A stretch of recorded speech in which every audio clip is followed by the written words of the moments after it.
Assalamualaikum warahmatullahi wabarakatuh. Puasa hari ini gimana guys? Masih kuat atau udah mulai lemes mager? Santai, kita bikin hari ini kalian makin seru dengan cerita yang rame, panas, dan pastinya bikin kepala geleng-geleng. Jadi gini, di bulan suci ini biasanya kita fokus ibadah, bener gak? Tapi ternyata ada satu perdebatan yang gak ada habisnya di dunia dakwah kita. Nah, kalau kemarin-kemarin kita sering dengar cerita-cerita kearifan para ulama, sekarang kita bahas yang agak kontroversial. Ada sebuah polemik yang geger di tahun 2023. Banyak orang sekarang ngaku cucunya Wali Songo. Bahwasanya tidak ada anak cucu Wali Songo. Tidak ada anak cucu Wali Songo. Jadi kalau ada orang sekarang ini yang sekarang ngaku cucunya Wali Songo, itu nggak ada. Sekalipun ada dari pihak ibu, bukan dari pihak abah. Kalau dari pihak ibu terputus. Ini gara-gara satu pernyataan dari Habib Bahar bin Smith yang bikin para ulama, kiai, gus, bahkan keturunan Wali Songo berasa disambar petir di siang bolong. Bahar dengan lantangnya bilang, keturunan Wali Songo itu nggak ada. Udah habis sejak 500 tahun yang lalu. Kalau ada yang ngaku-ngaku, paling lewat jalur ibu bukan ayah. Waduh, kalian bisa bayangin nggak betapa meledaknya reaksi orang-orang? Bukannya adem, malah makin panas kayak martabak yang baru diangkat dari wajan. Kami nih dari keturunan Duriyah Wali Songo. Pagi ini ya, mengucapkan terima kasih, alhamdulillah. Sangat bahagia nih hari ini. Udah ngumpul nih. Yai Raden Muhammad Salim dari Terasunan Ampel. Yai Hanan dari Terasunan Ampel. Yai Zabidi dari Sunan Giri. Yai Ilzam dari Kudus. Dan banyak dari Said Tengku dari gurunya para wali. Aceh. Sudah bersama kita nih. Kemarin sudah mengikuti acara di Haus Kesultanan Banten. Sayyid Novel Bandawi, Banda Kerep. Pokoknya saudara-saudara keturunan Wali Songo ini ngumpul semua. Dan ngumpulnya di sini di tempat saya, di wung saya di Ponpes Al Mubarok. Ada yang perlu disampaikan nih, saudara-saudara. Ya, ini harus tahu nih saudara-saudara. Ya ikhwan, harus tahu semua ya.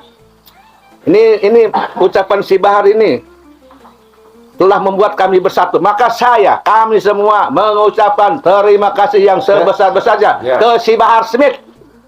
Ya, bahwasanya dengan ucapan kotornya itu menjadikan hikmah kami bersatu.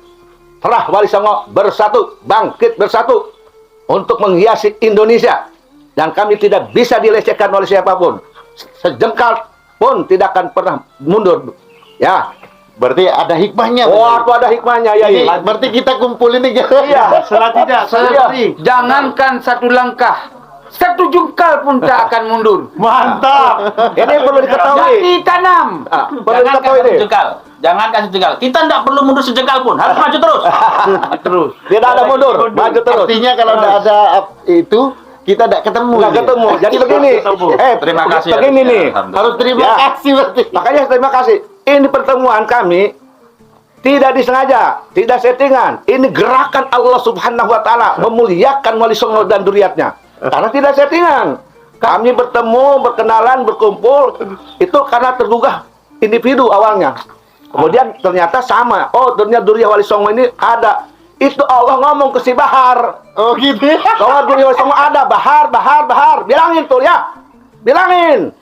Enak aja lu ngomong Duriyah Wali Songo kagak ada. Lu siapa? Pernyataan Bahar bin Smith dan efeknya. Gimana? Ya, Jadi begini, Habib Bahar dalam salah satu ceramahnya yang viral di media sosial menyatakan kalau Zuriyah Wali Songo sudah tidak ada lagi.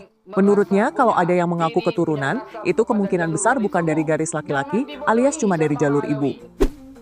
Nah, yang namanya omongan pedas pasti ada yang kepanasan.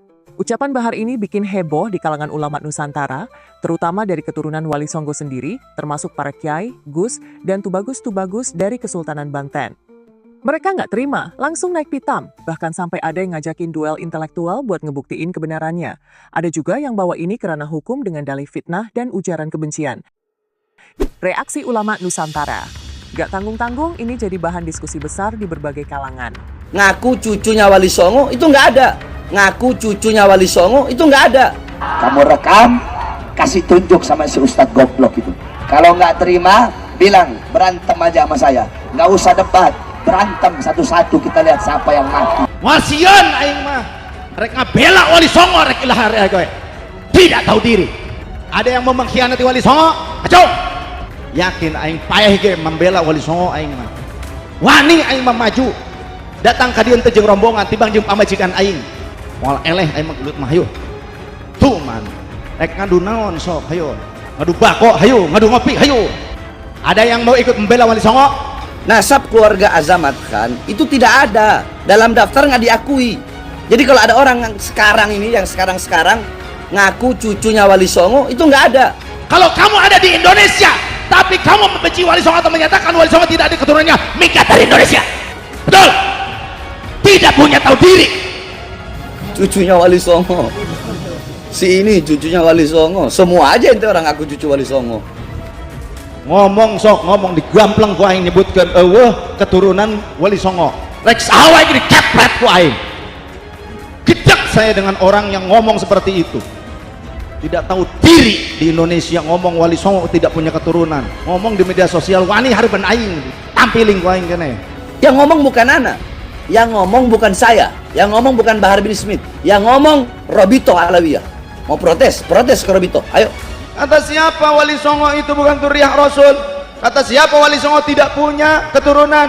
Nih, contoh kitab, salah satu kitab yang menjadi rujukan Robito Alawiyah, Syamsul Zahirah. Ini saya bawa kitab yang juz keduanya dua jilid. Bacakan saja nggak apa-apa walaupun hafal juga, karena supaya valid, ini betul ada dasarnya. Ini si ngomong keturunan Wali Songo nggak ada, mana? Kepret bulak-balik ku aing keneh.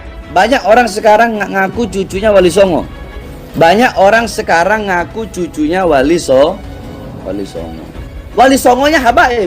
Tapi Robitoh Alawiyah dan Nagobatul Ashraful Gubro, mereka telah mengeluarkan surat, ini lembaga resmi, telah mengeluarkan surat bahwasanya tidak ada anak cucu Wali Songo. Ini karya siapa? Karya Mufti Tahrim 112 tahun yang lalu kurang lebih, yang datang ke berbagai negara termasuk ke Indonesia, termasuk ke Kesultanan Banten, Kesultanan Cirebon, ke Ampel, mendata Dzurriyyah Rasul.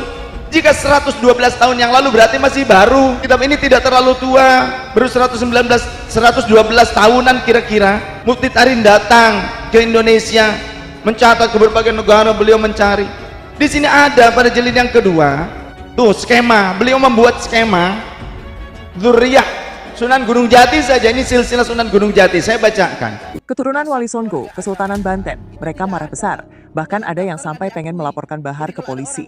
Kesultanan Banten misalnya merasa ucapan ini menodai kehormatan leluhur mereka. Ulama, akademisi, banyak yang menyerukan agar polemik ini diselesaikan secara ilmiah, bukan dengan emosi. Profesor Quraish Shihab misalnya, beliau menekankan pentingnya menjaga akhlak dalam perdebatan soal nasab. Organisasi Perjuangan Wali Songo Indonesia, mereka langsung melaporkan Habib Bahar dengan tuduhan menyebarkan fitnah yang meresahkan masyarakat. Terus ada yang bilang kalau Bahar bin Smith tidak mencabut pernyataannya, maka akan jalur hukum. Jalur hukum, silahkan. Ayo jalur hukum. Mau pidana kek, mau perdata kek, jalur hukum, silahkan jalur hukum. Jalur hukum. Bukan sejengkal, sekelingking pun saya nggak bakal mundur. Saya akan tegak berdiri membela nasab garis keturunan Rasulullah SAW. Masyarakat awam banyak yang akhirnya ikut-ikutan debat di media sosial. Ada yang pro, ada yang kontra, ada juga yang bingung dan cuma bisa bilang, "Hah, jadi siapa yang bener nih?" Pokoknya suasananya udah kayak pertandingan sepak bola, rame, riuh, dan penuh drama. Kontroversi keabsahan nasab Ba'alawi. Nah, dari sini muncul lagi perdebatan yang lebih gede, yaitu soal keabsahan nasab Ba'alawi. Selama ini, nasab Ba'alawi yang banyak dikenal dengan sebutan Habib di Indonesia diklaim sebagai keturunan Nabi Muhammad SAW. Tapi ternyata ada penelitian yang membongkar bahwa klaim ini perlu ditinjau ulang. 1. Tesis Kiai Imaduddin Utsman Al-Bantani, seorang akademisi dan peneliti Islam, menemukan bahwa nasab Ba'alawi tidak diakui secara internasional sebagai dzurriyyah Nabi.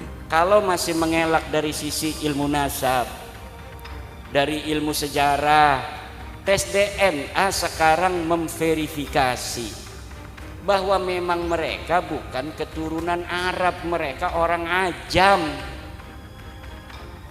Ba'alawi ini orang Ajam.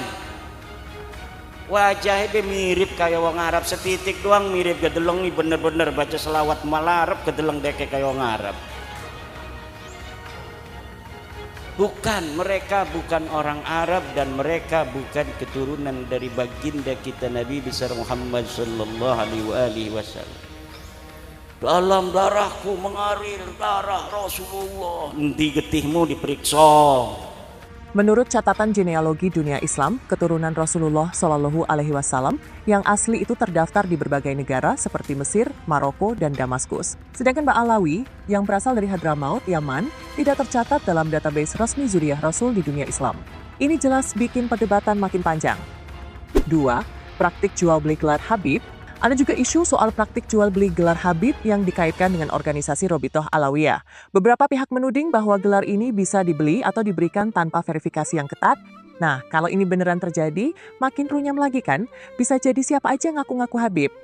3. Pandangan ulama. Beberapa ulama internasional menegaskan bahwa klaim nasab itu harus punya bukti yang jelas dan diakui oleh berbagai pihak, bukan cuma pengakuan sepihak. Jadi, kalau nasab Ba'alawi nggak diakui secara internasional, gimana bisa mereka tetap bersikeras sebagai keturunan Nabi? Kesimpulan, siapa yang benar?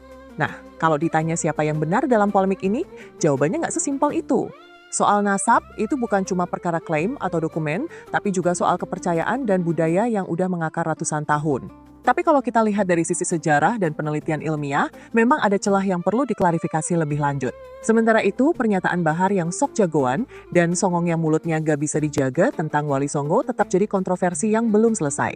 Sampai sekarang, debat ini masih berlangsung dan kemungkinan bakal terus diperdebatkan dalam waktu yang lama. Jadi, buat kita-kita yang awam, lebih baik fokus ke hal-hal yang lebih manfaat. Kalau ada debat, ikut yang ilmiah aja, jangan malah ikutan ribut dan saling menghujat. Ingat, Islam ngajarin kita buat berakhlak baik, bukan buat ribut-ribut nggak jelas. Ya, begitulah dunia. Guys, kadang orang ribut soal nasab, kadang ribut soal THR belum cair. Hahaha. Yang penting, kita ambil hikmah dari semua ini. Jangan gampang percaya sama satu pihak aja, cari referensi yang kuat, dan yang paling penting tetap jaga akhlak dan jangan jadi dastam. Dasar tak tahu malu. Oke, sekian dulu cerita kita kali ini. Jangan lupa like, komen, dan subscribe, karena subscribe itu gratis dan gak bikin dompet kalian bolong. Wassalamualaikum warahmatullahi wabarakatuh.